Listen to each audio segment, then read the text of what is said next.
Hey Homestead peeps! So today I thought we would bring you some tips about the tools you use for your garden.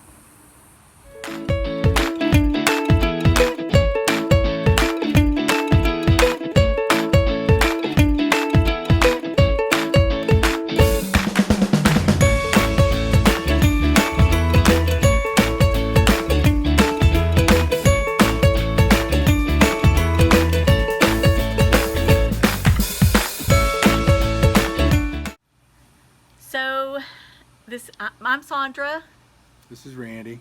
and we're that Homestead family. Today we wanted to talk to you about quality tools. Yay! Tools. I love tools. So what about tools? So the one thing about tools that I have learned is that if you buy low quality tools or you try to get cheap quality tools, I'm sorry, our dogs are playing. You can hear them growling, but they just break. They don't work as well. And have you ever noticed? Have you ever seen any of your grandparents' tools from way back in the early 1900s? And I've got some. I've been blessed to have some of my grandfather's stuff. And what's amazing is the tools still work. And the wood that they chose, which is a white ash or a hickory. Hickory's a little bit heavier. So if you're using, for a hoe or a rake or something, you'd want to use white ash, really hard wood. But it's the same wood they used back then. It's really cool. It still lasts. And we go to the store sometimes and we buy these tools and we say, well, this one's, really cheap and I want to get that. And we have found that when you try to skimp on that, it just causes frustration, aggravation. The tools break. They don't function the way they're supposed to. There's a lot of things that you can save money on the homestead, but tools is just not one of those areas that you need to skimp on. They're an investment for the homestead, and you need to think of it that way. And even though you're putting a little more money into the tools, it's going to cause you a lot less frustration down the road when something could potentially break if that's where you choose to skimp on it. So, go ahead. So real quick, a good example is when we got on this homestead, we decided that we were going to build our own fence, and we got an auger, a one-man auger, but we found that it just wasn't working. It couldn't go as deep as I needed, and I used my dad's post hole diggers that he had way back years and years ago, and they're sharp, they work good, just takes manual effort, but they're still functioning, they're still good, and I can still pass those down to my kids or my grandkids. That's what we're talking about, is buying quality tools that last for generations, that will help your kids have the right tools to do the right job, and they'll enjoy it more because they're not having to be frustrated with things that are breaking. And if you're going to, teach your kids to love gardening, go ahead, and even though they're children, go ahead and buy them quality tools, because they're not going to fall in love with gardening if they get tools that break and make the job difficult to do. So one of the tools that we decided to invest in was a trowel. And this is a trowel. Sandra likes to use this when she's doing her pots, when she's seeding. She uses this quite a bit. It's a heavy one. This is actually a stainless steel. They say they use a one-piece forged aluminum. And like I said, this is stainless steel. A little bit heavier than aluminum would be. It is heavier, which is good because it digs down deep. You don't have to force your hand in as much.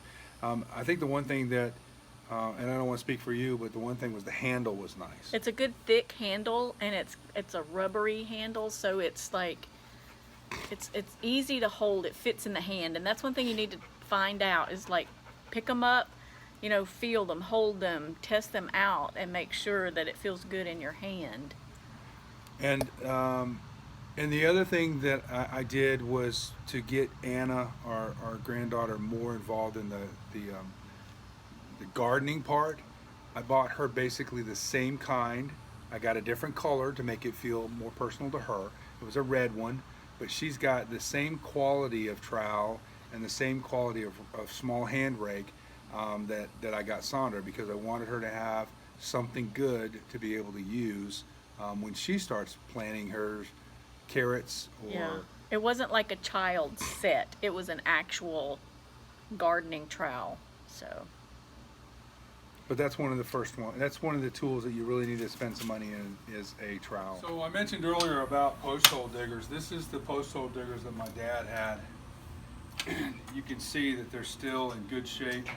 I probably need to tighten some of the bolts here. But the reason why I like these is this is double tempered metal. They are very, it's heavy. It doesn't wear on your arms, but the weight of it actually does the work. And this wood is high quality wood. It looks dark. It even has, you can't see it now, but it even has a measuring tape there, so you know how deep you go. So I have used, and Sandra can attest to that, I'm building these fence posts. I have flat put this thing to work, and when I dig over there, when we put the banana trees in, I use this to dig a hole so that we can make it big enough to get the plants in. So this is, I would say this is not my favorite tool, but it is my favorite tool. It takes a lot of manual effort, but it's a great tool to have, and I know when I use it, it'll work. Now, the other thing I did is, and I told you about having hickory or white ash.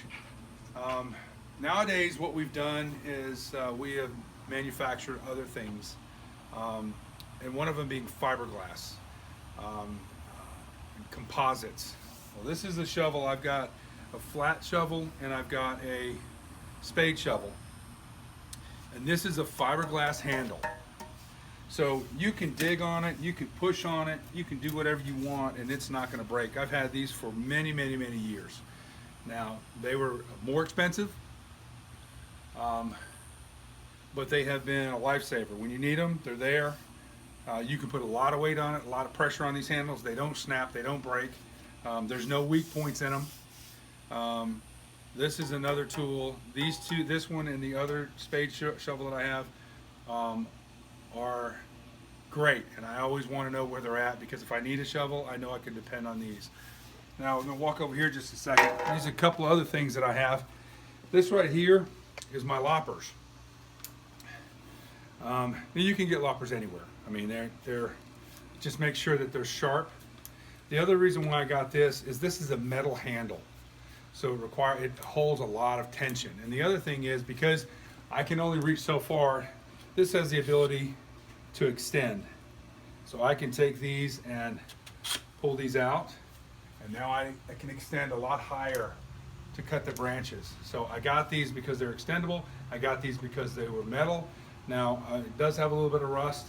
I may have something in the future where I have to, get another one or a handle. But the cutting ability on this, the way it's designed, has been phenomenal. Anything I ever want to cut is right there. It's got a little shock absorber, so once it breaks and it bounces, it doesn't hurt your hands. So loppers are another good thing. And I mentioned to you about old tools and how they manufactured them. I got a few nuggets that I've got from my grandfather back in the late 1800s. So back there he had a 1 acre garden, and he had some animals. This is from the I would say 60s, 90s. This is a branding iron,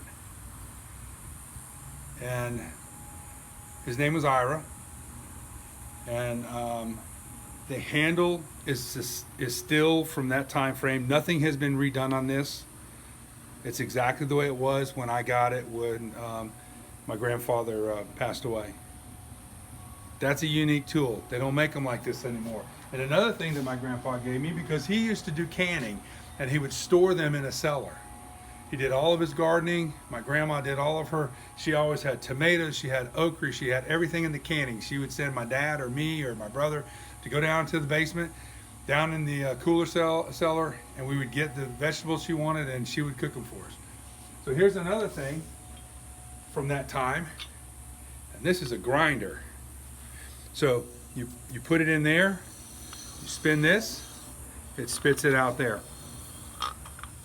And this was something that they mounted on the side because they didn't have electric stuff. It was all hand, and this wood is from that same time period. This actually says Sargent Company. It's a food chopper. So that's how she ground up everything. Now it's rusted. I wouldn't use it right now. It's more of a antique piece for me. But this is heavy, good metal. Don't have to worry about it cracking. It just goes to show that if you spend the extra money and the time on quality tools, they will last not just a lifetime, but multiple lifetimes. So another tool that we feel like is an important part of accessories for homesteading are a good set of gloves and a good set of boots. So my husband and I both have, we use Muck brand boots. They're waterproof, number one, and they're also just quality boots. They don't tear up. They're, my husband's had his for, I don't know, probably 8-10 years now, and mine are new. But I can't seem to go out to feed and water the chickens without somehow getting water all over myself, so these Muck boots always come in handy. And a good pair of leather gloves, and we probably have to replace these every couple of years.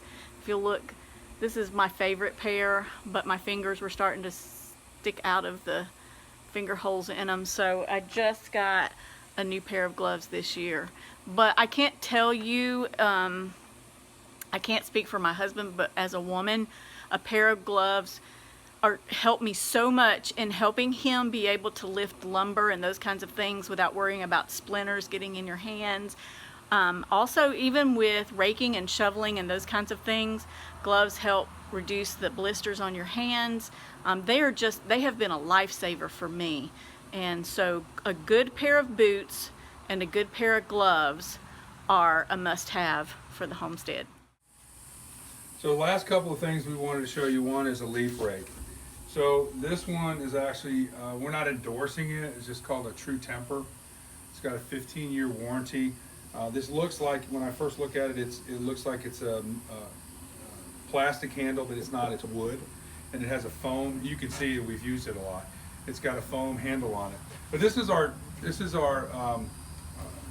leaf rake. And we really use this more for when we mow and we have a lot of grass clippings, especially over the septic or something like that. We'll rake this up and we put it over in the compost to start breaking it down. And sometimes if it's really green, we rake it up, we'll take it to the chickens, let them have a little bit of grass to eat. But it's wide enough, it's light because it's plastic, and they actually connect with each other, so they're not going to independently pull the teeth back. But this is something that we use quite a bit when we're starting to rake up, light stuff, not soil or rocks. Here's the rake that we use for our garden, for dirt, to rake everything up. Now this one, as you'll see here, this is a fiberglass handle. Once again, we spent the extra money. I was going to bring it out to show you. We had it years ago. We got one of these rakes. We didn't spend the money for it, and these just popped right off. And I was going to bring that out and show it to you, that if you get the wrong, if you buy something that's cheaper, you're gonna be frustrated. So this one is designed for like the raised bed gardens or a garden or something you want to rake the ground or rake the dirt, stuff like that. They do make these that are larger. The teeth are farther apart, not larger, but they're farther apart, and that's for rocks or for things that you're trying to rake up that are heavy or large in diameter. We use this specifically for the garden and for just soil and stuff like that. So this is another thing, good quality. Had this for years and years and years. Love this rake, and it does a great job. So I can't overemphasize that, you know, there's a reason why carpenters and concrete people and laborers, they spend a lot of money in their tools. They use them a lot. I know I've used drills quite a bit. I actually have some rigid drills. Spend the money. It's worth it. That's why they spend the money. They don't want to have to keep going back to the store to get other things. It's broke. I got to get a new battery. I got to get a new rake because this one broke. Spend a little bit of extra money. And I'm not saying you have to go to the very far end of it. Look for the quality. Look at what you're being frugal about what you're buying. You don't want to buy something that's really cheap, that looks cheap. Buy something sound quality, something that you're going to feel comfortable with, and you feel comfortable with the purchase, and you feel like it's a good quality. It will definitely pay off in the end, and frustration and work effort, and you'll be more pleased with the amount of effort that you could put. Hey, we want to highlight some of you small YouTubers. So if you know of a YouTuber that you especially like, drop their link in the comments below. We'd love to highlight some of you guys. You know, we are a great community, and we can learn so much from each other. And I would just love to do a video that highlights some of our fellow YouTubers each week. What is a small YouTuber? A small YouTuber is someone who has less than 1,000 followers. So if you know of a YouTuber that's just getting started working, doing homestead videos, we would love to learn about them and showcase them in our videos. So drop their link in the comments below, and let's nominate some of these great people out there that are working hard, making some awesome videos. Hey, if you found value in this video, hit that subscribe button and hit that notification bell so you get a notification every time we put out a new video. And also comment below what your favorite gardening tool is, or your favorite homesteading tool.